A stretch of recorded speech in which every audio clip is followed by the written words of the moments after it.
la plupart dans une situation de dépendance. Beaucoup d'entre nous sont contraints de vivre sur le bien-être social. Certains même dépendent entièrement de l'aide quotidienne des autres. Chaque jour, nous devons lutter pour faire valoir nos droits. Ces 9 personnes vivent ce que vivent les 300 000 personnes handicapées du Québec.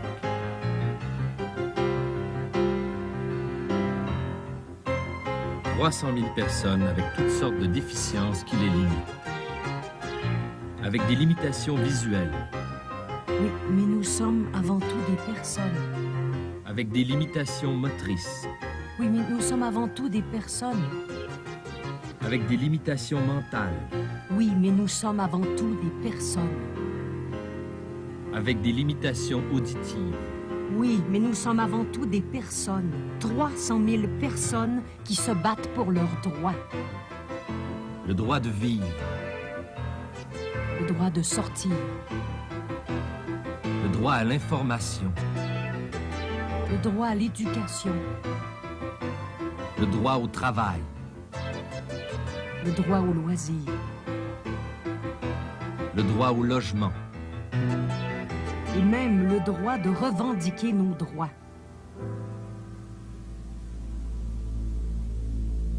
Exclusion, surprotection, léthargie, solitude.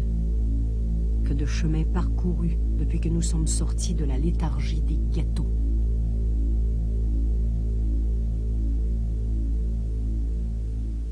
Ce que j'ai vécu de plus intense et de plus viscéral, c'est la solitude. Je me sentais seule avec les enfants de mon âge, je me sentais seule avec les adultes, avec finalement tout mon entourage. Alors, je n'ai pas eu la chance, évidemment, de jouer avec les enfants au ballon ou même de me traîner dans l'herbe. Je n'ai donc pas eu de contact avec mon corps ni avec la terre qui nous porte tous. Muriel est née autour des années 50. Dès sa naissance, elle est atteinte d'arthrite rhumatoïde infantile. Yvonne, avec sa fille de 30 ans, Suzanne, qui a une déficience mentale. Suzanne vit actuellement en foyer de groupe. Lorsque j'ai réalisé que Suzanne était déficiente mentale, ça a été un dur coup. J'ai senti une grande solitude, d'autant plus que je ne connaissais pas la déficience mentale du tout. Pourtant, ce n'est pas d'hier qu'existent les personnes handicapées. Ce n'est pas d'hier que la société nous exclut et ne veut pas nous voir. De toute façon, quel que soit le handicap, personne à l'époque ne connaît de remèdes efficaces. Les seuls supports qu'on trouvait, c'était la prière et la religion.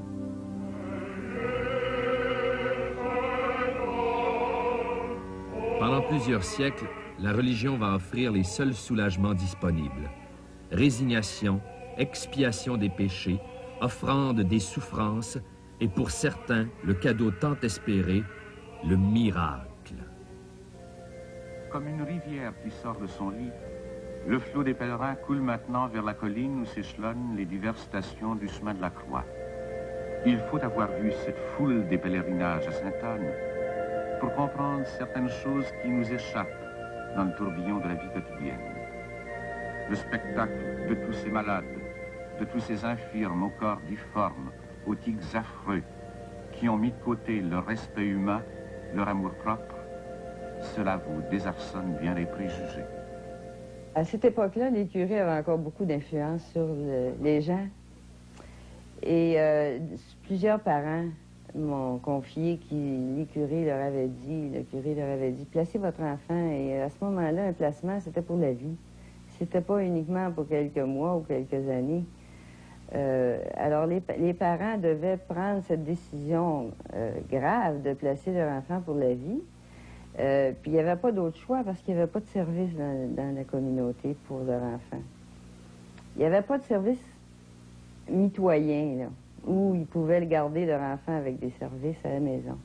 Il est inconcevable que des parents ne puissent pas se rendre compte qu'un enfant est anormal au point de vue audition. Léger retard mental d'environ 1 an. Sur le plan de la parole, les parents acceptent de collaborer avec nous. Les basses fréquences de l'oreille droite, je crois qu'elles sont normales, mais la gauche sont pas tout à fait normales. On peut trouver une différence de coloration des iris, ce qui peut avoir une signification étiologique. Audiométriste, otorhinolaryngologue, pédiatre, neurologue... Avec les 2 guerres mondiales et leur cohorte de grands blessés, la médecine a progressé. Les techniques de réadaptation se sont développées. Tout va changer pour les personnes handicapées. Notre longévité s'accroît, nos prothèses se raffinent, notre souffrance recule un peu. Mais surtout, la médecine peut sauver de plus en plus de personnes handicapées. Et nous devenons un groupe de plus en plus important, de plus en plus pesant. Mais alors, problème. Où va-t-on mettre ces nouveaux venus? Qui va s'en occuper? Qui va payer? En attendant, on construit à tour de bras des institutions. Quand le bâtiment va, tout va. Des institutions, des dizaines d'institutions à travers le Québec vont accueillir pendant de nombreuses années les personnes handicapées. Exclusion, surprotection, léthargie, solitude. Voilà ce que nous allons connaître.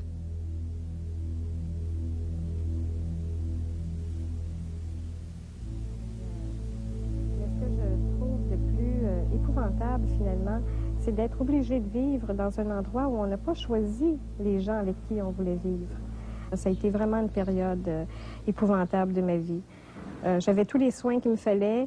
Je parle de quand je dis soins, j'avais un toit au-dessus de la tête et j'avais un lit pour dormir et j'avais 3 repas par jour. Mais je pense que l'essentiel me manquait. Et l'essentiel, c'était de sentir l'amour, finalement, et la compréhension. C'est pas que les gens ne m'aimaient pas, mais c'était pas le... Ils ne me connaissaient pas, puis je pense que ça fait toute la différence du monde. L'institution, oui, c'est ça, c'est vide de sens, c'est anti-humain, je crois.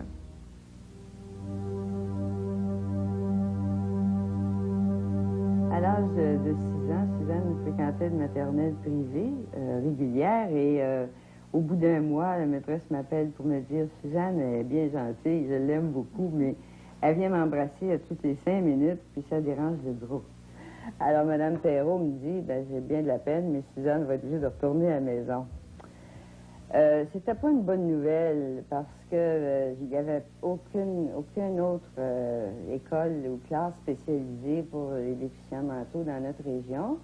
Et les classes spéciales qui existaient étaient dans les grands centres et simplement pour les personnes handicapées sensorielles, les aveugles, les sourds et peut-être quelques handicaps physiques, où il y avait des classes, mais pas pour les déficients mentaux, il n'y en avait nulle part.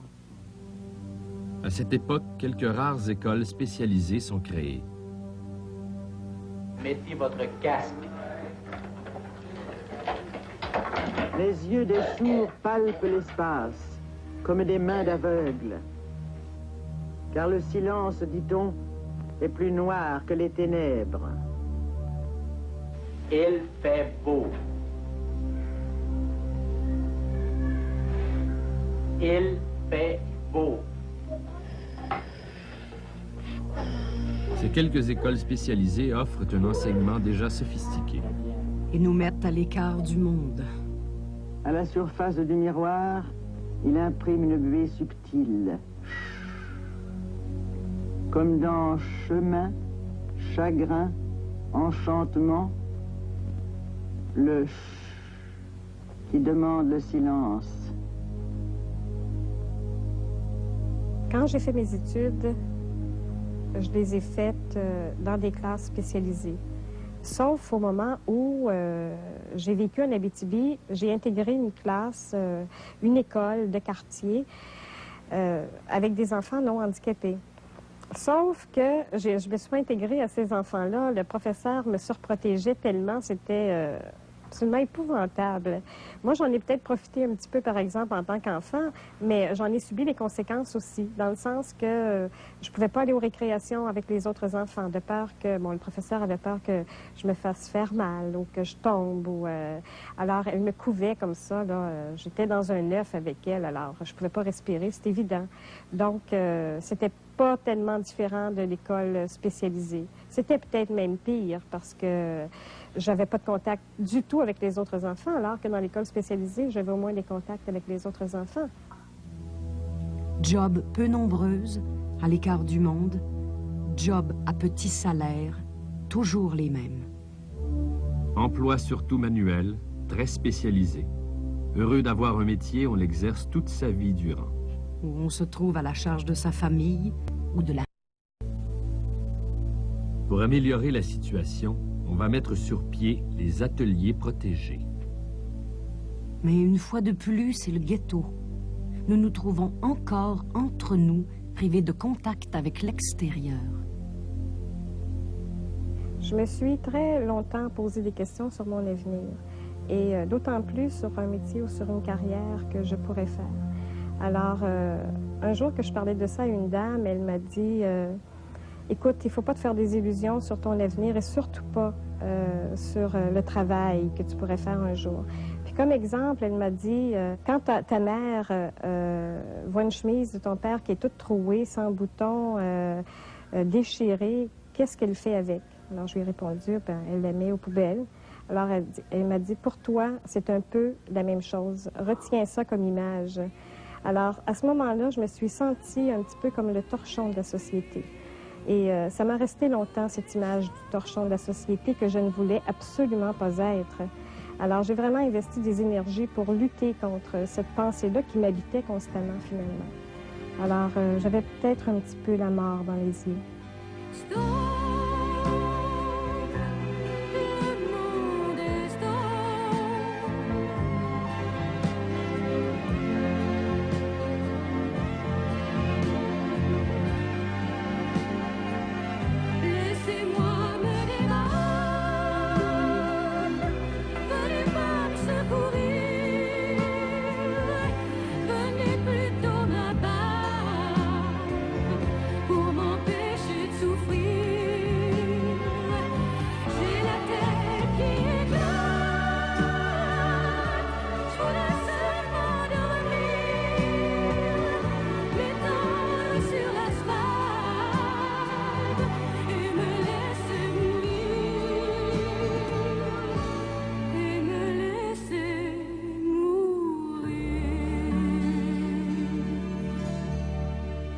Oui, un jour, il s'est passé quelque chose dans ma vie où j'ai dû faire un choix.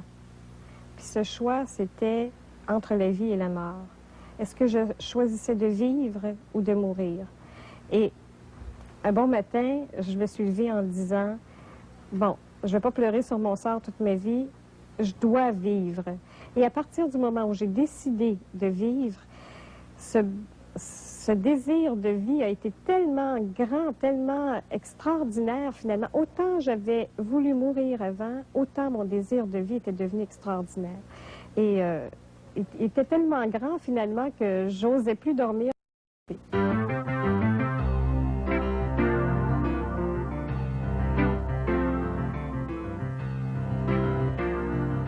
la fin des années 60, un vent nouveau va souffler. Les personnes handicapées tentent de sortir. Il était grand temps.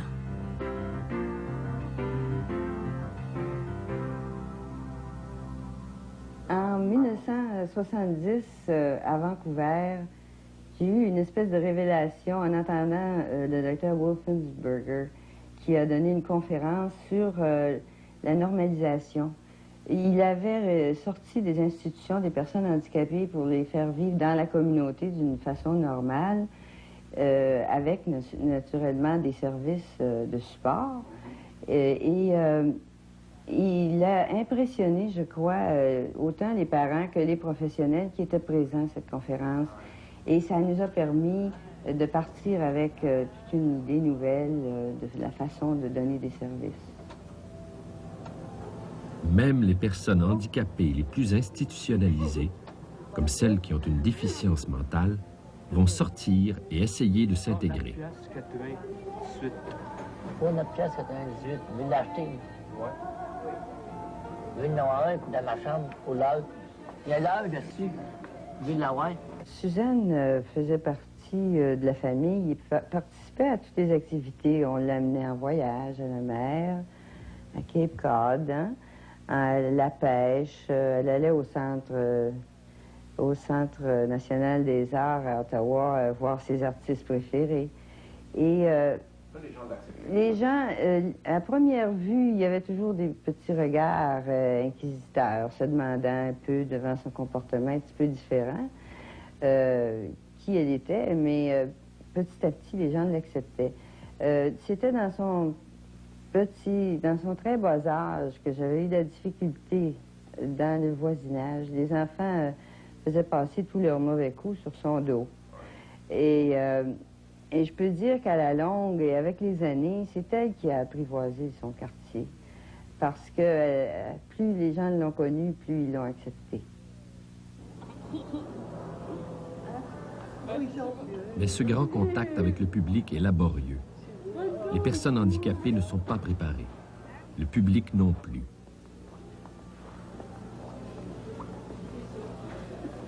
Chaque jour, chaque minute, nous nous heurtions à toutes sortes de barrières. Quand j'ai commencé à sortir, ce que je trouvais de plus pénible au début, c'était la pitié que je voyais dans les yeux des gens. Quand on me voyait, en tout cas moi, ça me glaçait le sang dans les veines, mais je me suis rendu compte finalement, puis je pense que ça a été la plus grande prise de conscience de ma vie, de me rendre compte que tant que moi, je me suis fait pitié, j'ai senti la pitié dans les yeux des gens. Et le jour où j'ai pris conscience de ce phénomène-là et que j'ai cessé de me faire pitié, je n'ai plus vu de la pitié dans les yeux des gens. Et j'étais capable aussi de les regarder dans les yeux, contrairement au temps où je regardais par terre. Alors, c'est certain que quand quelqu'un est tout voûté et regarde par terre, elle ne reflète pas une image dégagée, finalement. Alors, maintenant, je peux regarder les gens dans les yeux, puis de la pitié, je n'en sens plus, parce que moi, je n'en sens plus non plus pour moi. Alors, ça a été une belle prise de conscience.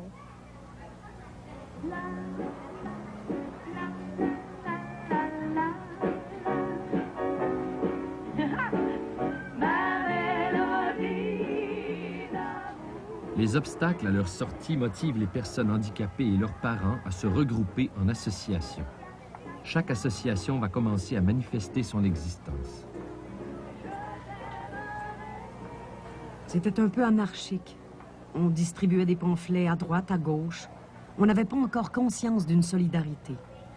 Chacun faisait cavalier seul.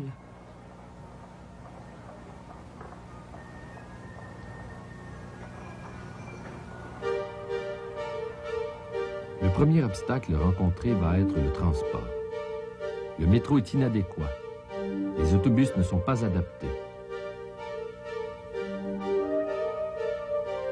Les taxis sont coûteux et bien des chauffeurs refusent de prendre les personnes handicapées. Ils refusent parce qu'ils ne savent pas comment s'y prendre.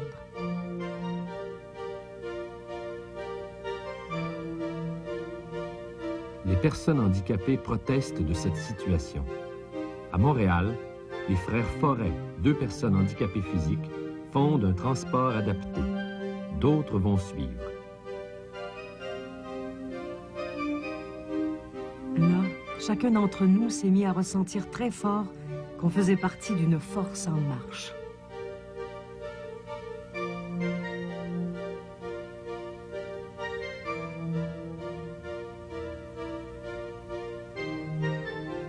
Désormais plus mobiles, certaines personnes handicapées vont tenter de s'intégrer un peu partout.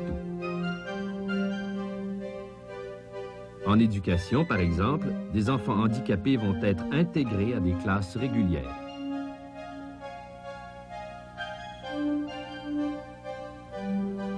Une opération difficile à vivre, car les non-handicapés restent dans leur coin et nous restons dans le nôtre. Et nous revoilà dans une situation de ghetto.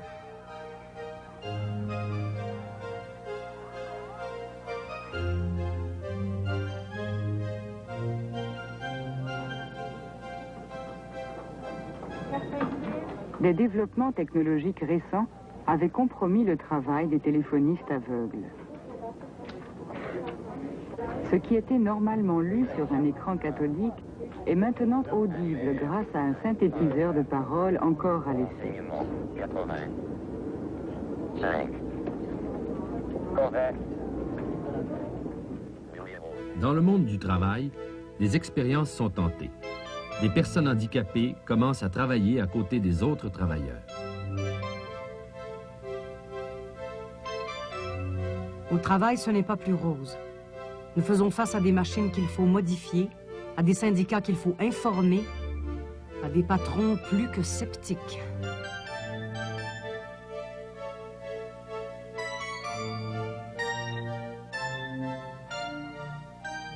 Alors, j'ai essayé de me trouver un emploi. Et j'ai effectivement trouvé un emploi de répartiteur à la compagnie Montreal Limousine, qui n'existe plus maintenant. J'ai fait de tout dans cette compagnie-là. Je travaillais dans des conditions absolument épouvantables. C'était dans un bureau en annexe avec un garage qui était continuellement ouvert. Je travaillais l'hiver, il faisait froid, on gelait. Je n'avais pas le temps de manger. Je gagnais 40 $ par semaine. Mais pour moi, c'était important de vivre cette étape-là parce que je me prouvais finalement à moi-même que j'étais capable de travailler, dans des conditions très difficiles. Et finalement, je suis restée 3 mois. Alors qu'après mon départ, il n'y a personne qui... ils n'ont pas pu trouver personne qui reste aussi longtemps. Si sont bien cuites, là, bien cuites, là, tu mets là-dedans, c'est ça. Tu mets dans ça quand sont cuites, sont jeunes. OK? Du côté du logement, il y a eu autant d'aventures que de personnes.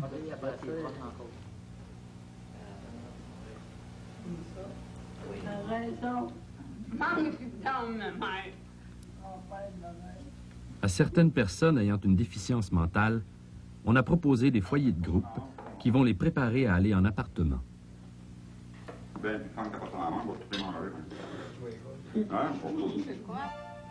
De nombreuses personnes handicapées physiques vont aller vivre dans une maison privée. Elles en font adapter l'architecture. À cette époque, nous étions bien tiraillés. La sortie était bel et bien amorcée, quasiment irréversible. Mais la bataille était rude, plus rude qu'on avait pensé.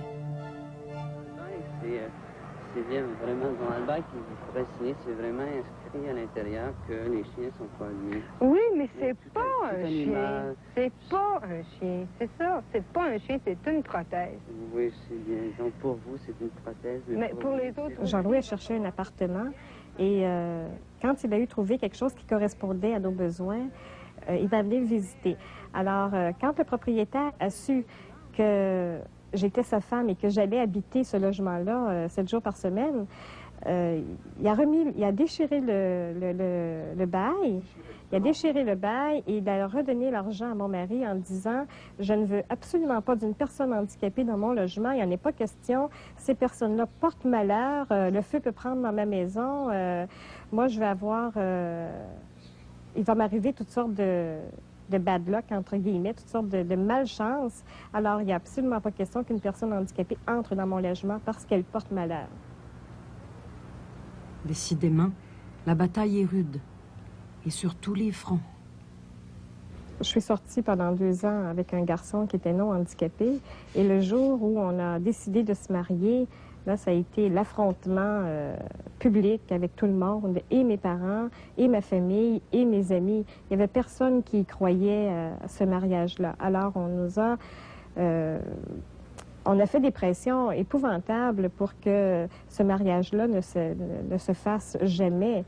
Et ce qu'on nous apportait comme élément, c'était qu'est-ce qui te garantit que Jean-Louis va rester avec toi? Qu'est-ce qui te garantit telle chose et telle autre chose? Mais des garanties dans la vie, il y en a à nulle part. Et il n'y en a pas non plus dans le mariage pour personne, handicapée ou non handicapée.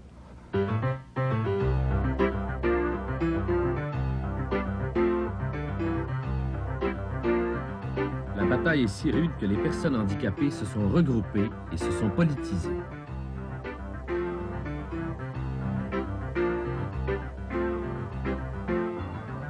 Chaque jour, nous prenions davantage conscience que nous formions un mouvement. Nous étions prêts à l'affrontement.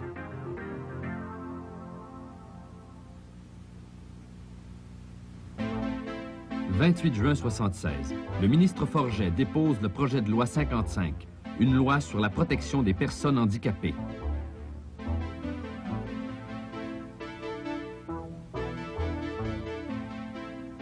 Tollé général.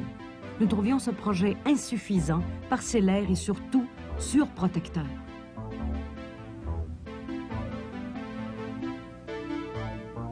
Septembre 1976.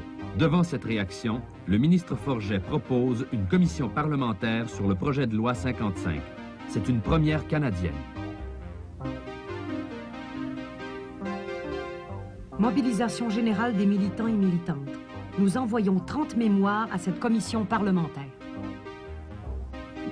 Nous attendons simplement qu'une politique globale de réadaptation soit élaborée dans le plus bref délai, qui est une politique qui va nous reconnaître au départ les droits reconnus à toute personne au Québec, c'est-à-dire les droits reconnus par la Charte des droits et libertés de la personne, ce que le projet de loi ne fait pas selon nous.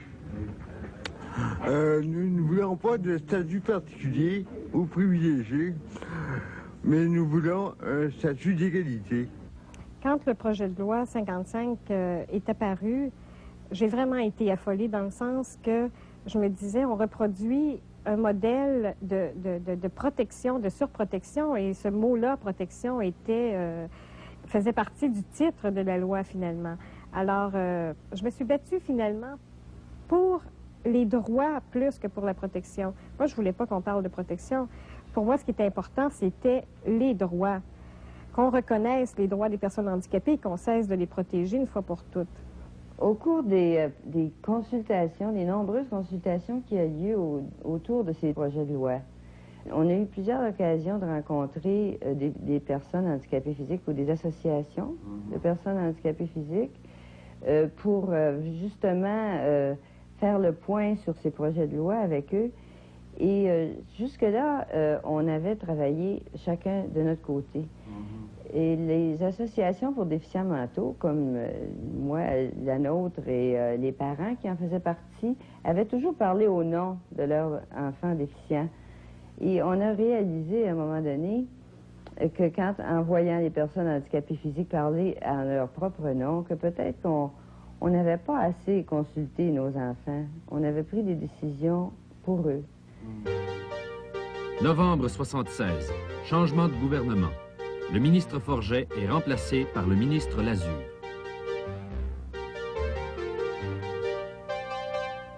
Avril 1977. 5 mois plus tard, le ministre Lazure dépose un livre blanc.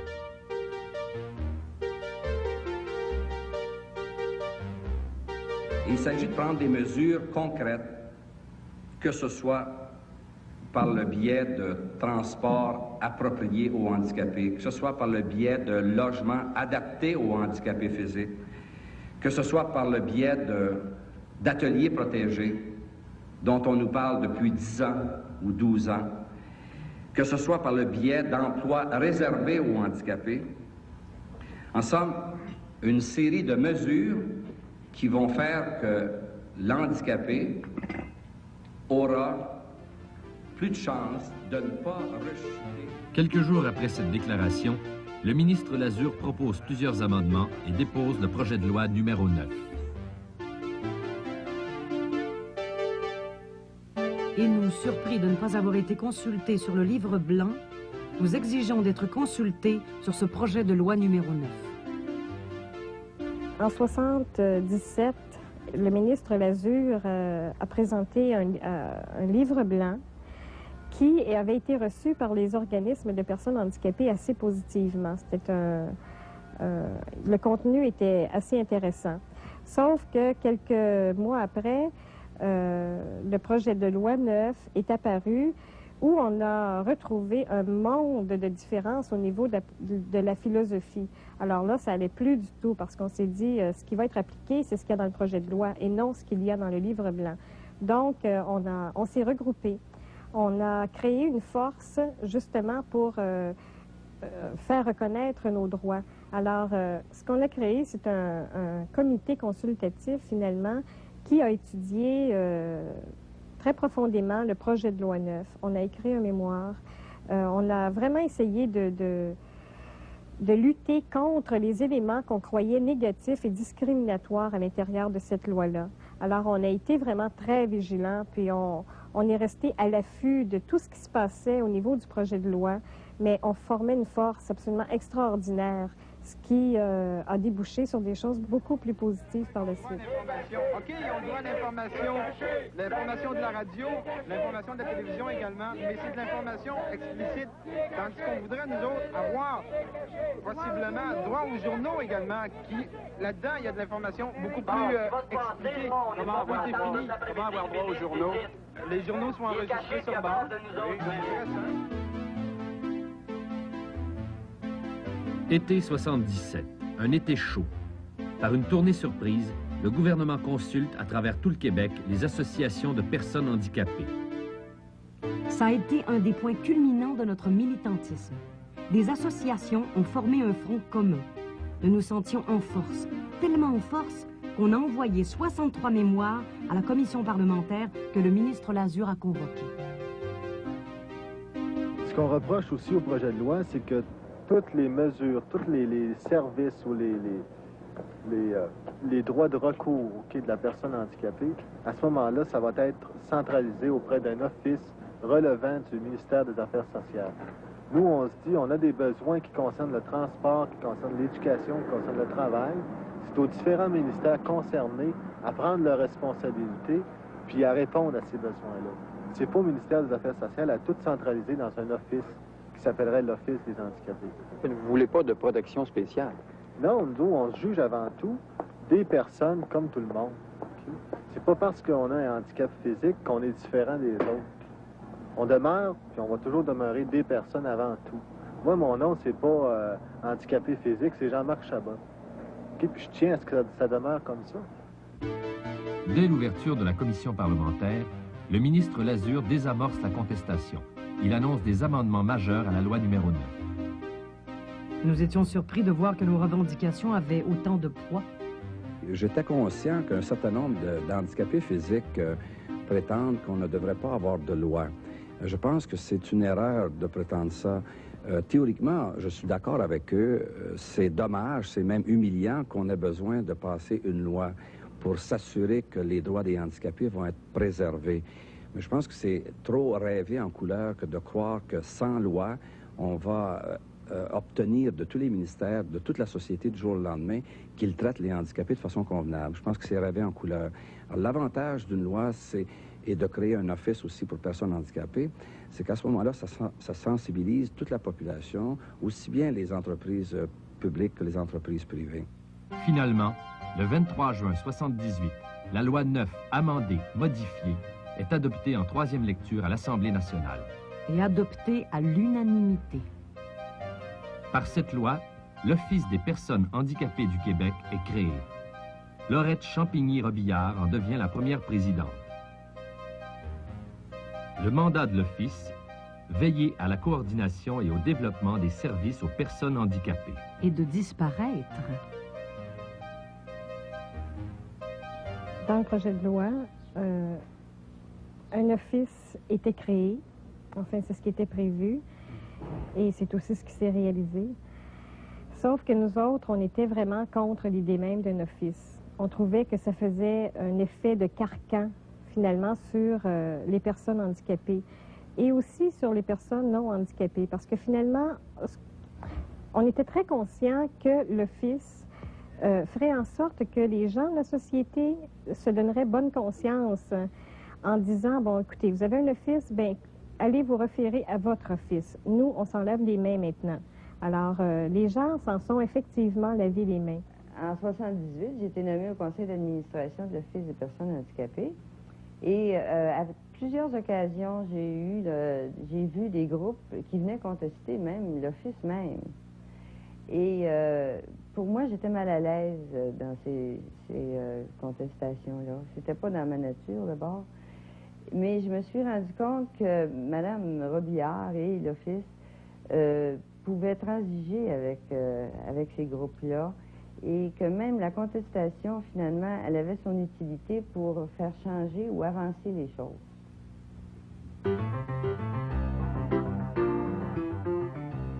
C'était bien beau tout ça, mais il fallait passer à l'action. Il fallait aller sensibiliser tous les gens du pouvoir.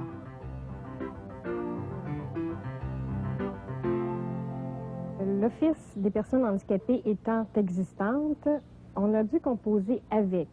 Alors, ça ne servait plus à rien de lutter contre parce qu'elle était là.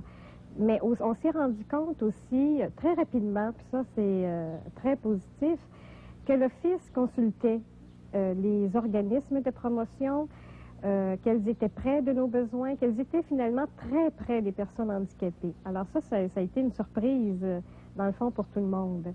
Alors, on a commencé à travailler de très près avec l'Office des personnes handicapées pour revendiquer les droits des personnes, de ces personnes. L'Office, ou les membres de l'Office, avaient décidé de faire une consultation élargie envers la base des personnes handicapées. Et pour arriver à ça, il a fallu faire de ces consultations-là auprès des personnes dans chacune des régions du Québec. Moi, j'ai choisi de m'impliquer au niveau de ma région. Et on a pu, avec l'aide de personnes ressources, faire cette consultation qui faisait état de la situation réelle des personnes handicapées dans leur vie quotidienne et dans chacune des régions et des sous-régions du Québec. Pour nous, ce qui était important, finalement, c'était de passer à l'action, d'actualiser des choses dans le concret et de ne pas continuer à flotter dans une belle philosophie. Et je me demandais comment on pourrait réaliser quelque chose de vraiment plus concret. Et c'est à ce moment-là que j'ai fait une recherche et que j'ai développé un programme de formation qui s'adressait à tous les intervenants qui travaillaient avec les personnes handicapées. Donc, on touchait directement les gens de la base. Et ces intervenants-là, c'est des auxiliaires familiales, des infirmières, des travailleurs sociaux, des psychologues, des médecins, en fin de compte, tous les gens qui interviennent de près ou de loin avec les personnes handicapées. Et pour nous, ça a été un début aussi extraordinaire où on touchait les gens de la base. Et pour moi, c'est ça qui est important. Parce que continuer à voguer dans des belles philosophies, je pense qu'on n'arrive à rien de concret. L'année 1981 est déclarée par l'ONU l'année internationale des personnes handicapées. Nous, on saute sur l'occasion pour sensibiliser tous les paliers de pouvoir. Si les militants de nos associations rencontrent l'équipe du Canadien, c'est une stratégie pour sensibiliser le pouvoir de base, c'est-à-dire le public. Il y a eu beaucoup d'autres opérations comme celle-là. Et si on organise une rencontre aussi inusitée avec les ministres, c'est pour sensibiliser un autre pouvoir. Dont 7 ministres avaient accepté de vivre pendant quelques heures, l'une ou l'autre des limites sensorielles les plus répandues. L'objectif, fournir aux personnes handicapées l'occasion de sensibiliser elles-mêmes les élus à leurs conditions de vie et par la simulation temporaire d'un handicap, fournir également aux parlementaires l'occasion d'un dialogue d'égal à égal et d'une compréhension autre qu'intellectuelle d'un vécu de personnes handicapées. Ainsi, les habitués des corridors du Parlement ont pu croiser à un moment ou l'autre le ministre Yves de Belleval, les yeux bandés, muni d'une canne blanche, en compagnie d'un handicapé visuel. Ou encore le ministre Denis Lazure, en chaise roulante, accompagnant une personne paraplégique, tout comme sa collègue Jocelyne Ouellette, jumelée à une personne atteinte de sclérose en plaques depuis une vingtaine d'années. Quant au premier ministre René Lévesque, il a partagé durant 1 heure ses activités, accompagné d'un homme atteint de paralysie cérébrale, qui lui a entre autres rappelé l'existence au Québec seulement de plus de 300 000 personnes handicapées.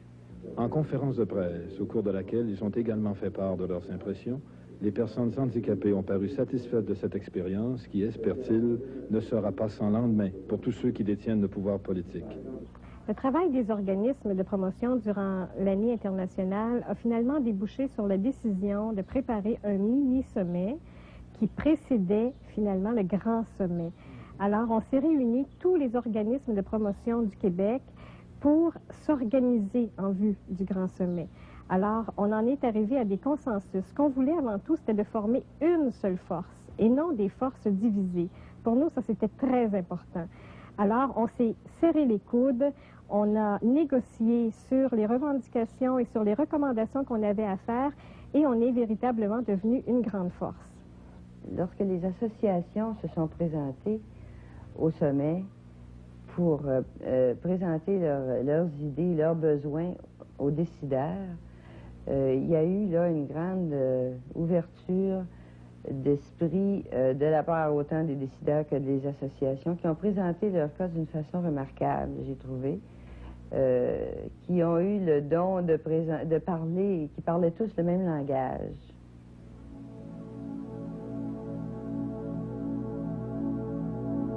En ma qualité de ministre parrain de l'année internationale de la personne handicapée, je vous souhaite la plus cordiale bienvenue à cette conférence socio-économique sur l'intégration de la personne handicapée. Le gouvernement du Québec innove en réunissant autour d'une table pour une session de travail on ne peut plus intensive ceux qui représentent tous les niveaux de pouvoir exercés dans notre société. Le grand sommet est arrivé. On s'est retrouvés finalement face à des hommes politiques, des ministres, des décideurs de toutes sortes, le syndicat, le patronat, les corporations professionnelles, l'éducation. Tous les décideurs étaient représentés autour de la table. Et on a eu, nous, les personnes handicapées, à revendiquer nos droits sur place. Alors, ça a été un exemple tout à fait merveilleux et extraordinaire d'une solidarité qui s'était rarement vue auparavant. Alors, pour moi, ça a été une expérience des plus merveilleuses et cette solidarité-là a été vue aussi par ces décideurs et ces hommes politiques. Et je pense que ça débouchait sur des clôtures qui se sont abaissées pour qu'on ait une vision des autres jardins. Muriel Lebray, des organismes de promotion, a déjà demandé la parole, je la lui accorde. Quand y aura-t-il une politique globale pour les CLSC afin que les heures soient élargies? Très souvent, on pense que les parents ne sont pas capables de comprendre, ils ne sont pas capables de dire qu'est-ce qu'il a son enfant. Alors, il faut aussi que le personnel... Un autre aspect qui n'a pas été abordé beaucoup jusqu'à maintenant, qui est l'adaptation du transport régulier. Et rappeler à tout le monde qu'il y a 80% des personnes handicapées qui sont ambulantes. En tout cas, important que les personnes handicapées soient impliquées aux décisions de la commission du ministre du Transport. Et dans ce sens-là, au même titre que l'usager régulier, il n'est pas question d'impliquer directement des personnes handicapées au niveau des comités de gestion. C'est un droit de gérance qui est assumé par les institutions démocratiques actuellement. Je prends l'engagement qu'avec l'Office des personnes handicapées qui nous conseillera sur cette question-là, que le ministère des Transports du Québec, en ce qui concerne son programme, va se doter d'un comité aviseur lui-même afin d'impliquer... Il est urgent que l'État réoriente progressivement ses investissements vers les services nécessaires au maintien à domicile. Je suis persuadée qu'au départ, étant donné qu'une femme ordinaire, il n'y a pas d'handicap physique, elle a déjà la difficulté de trouver de l'emploi. Si vous avez trouvé des mesures pour les femmes handicapées? Ça m'amuse un peu parce que c'est...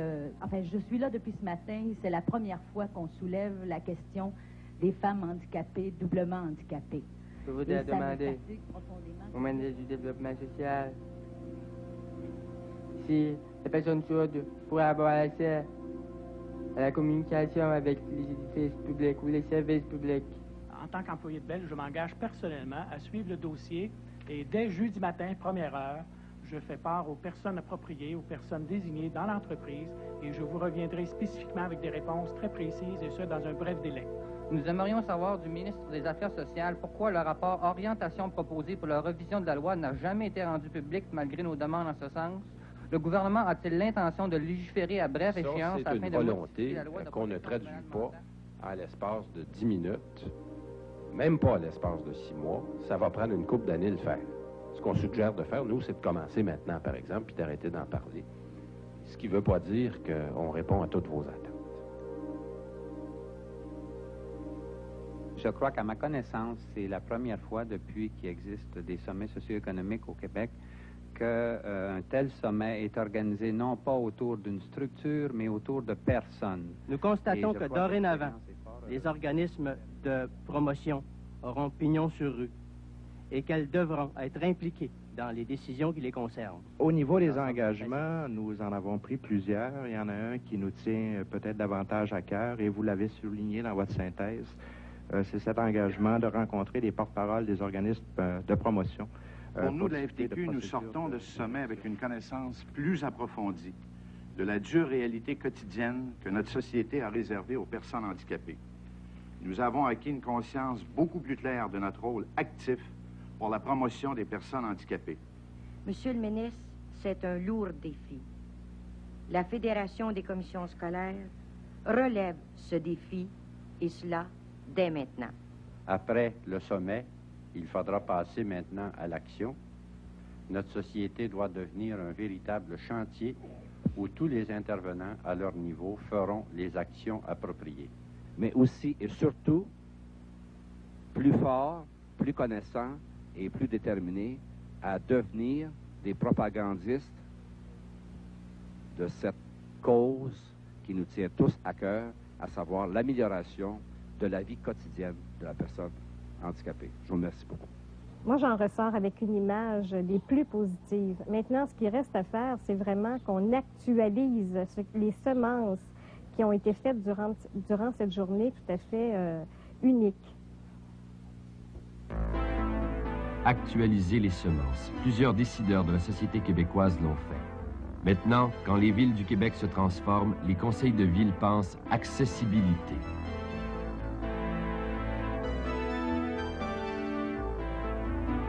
On a enfin compris que favoriser l'accessibilité améliore la qualité de vie de tous les citoyens.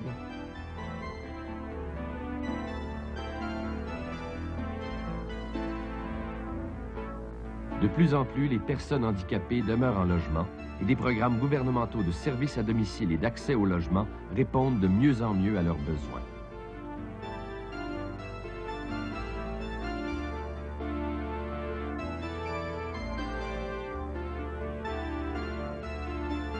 C'est un début, mais il faut continuer et penser à toutes les personnes qui vivent encore en institution.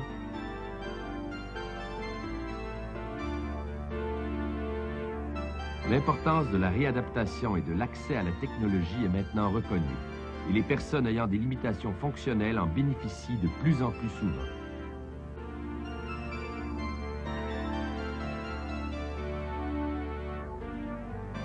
S'adapter, se réadapter, c'est essentiel pour développer nos capacités et notre autonomie. Dans les commissions scolaires, au lieu de simplement parler d'intégration, on adapte de mieux en mieux les services éducatifs aux besoins des élèves handicapés.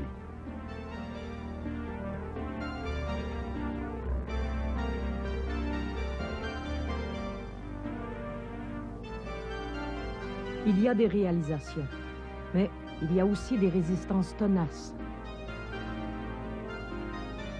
Depuis 1978, plus de 200 municipalités ont organisé un transport local adapté grâce à la participation gouvernementale. Les administrateurs des transports interurbains ont posé des gestes concrets pour les voyageurs handicapés. Ça, c'est un changement fondamental, mais il y a encore beaucoup à faire pour la qualité des services.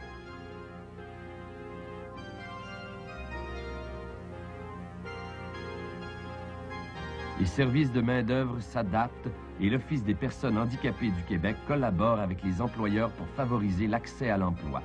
Une quarantaine de chefs d'entreprise gèrent des centres de travail adaptés. Près de 1500 personnes pour qui l'accès au marché ordinaire du travail n'est pas possible sont maintenant des travailleurs à part entière.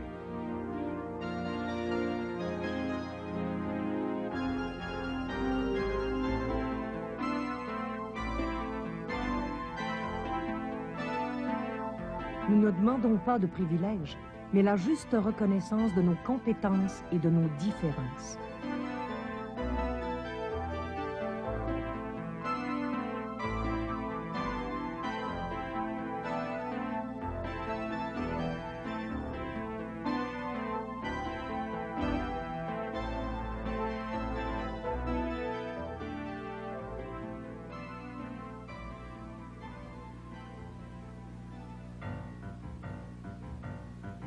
Ce n'est pas le temps de lâcher la pression.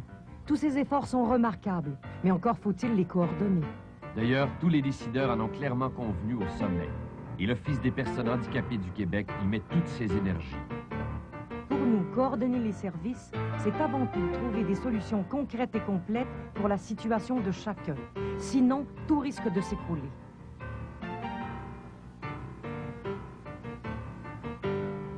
Ce garçon qui a une déficience visuelle totale désire aller au cégep. Comment lui en donner tous les moyens? Locaux accessibles.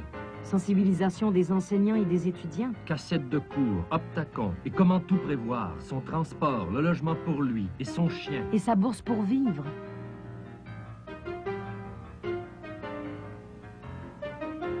Cette fillette a une paralysie cérébrale. Elle doit aller chez le dentiste dans une ville voisine. Or, ses parents travaillent. Qui va pouvoir l'accompagner? Quel moyen de transport aura-t-elle? Sans oublier sensibilisation du dentiste à son incoordination motrice. Sans oublier une garderie pour le reste de la journée. Gilles, qui a une déficience intellectuelle, a trouvé un poste de travail adapté dans une fabrique de portes et châssis. Que faire? Sensibilisation du contremaître et du syndicat. Soutien à l'employeur. Adaptation de la tâche. Sans oublier son transport, son logement. A-t-il appris à se lever à l'heure pour aller travailler? À suivre une directive?